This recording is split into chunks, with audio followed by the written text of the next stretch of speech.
on s'adapte, mais c'est quand même difficile.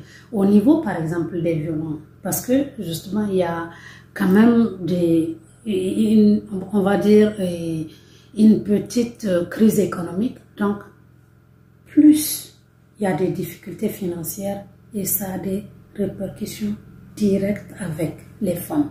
Parce que ça impacte sur le panier de la ménagère et ça provoque des querelles, ça provoque des révoltes. Une grande partie, par exemple, des femmes qui viennent ici, se plaignent d'un durcissement, se plaignent en tout cas, ça impacte sur les femmes et ça impacte ça quand même. Ça a une incidence sur beaucoup de couples, beaucoup de foyers. Parce que déjà, la plupart des femmes qui viennent ici, c'est des femmes qui vivent dans des conditions de précarité, dans des conditions de vulnérabilité.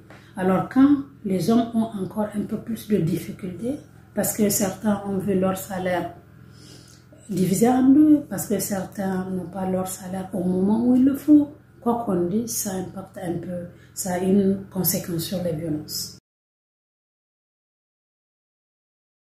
Par exemple, la plupart des hommes est de mauvaise foi et prennent comme prétexte pour ne pas honorer la pension, pour ne pas payer les frais de scolarité, pour ne pas payer les fournitures scolaires du fait qu'il y a une crise et qu'elles doivent comprendre.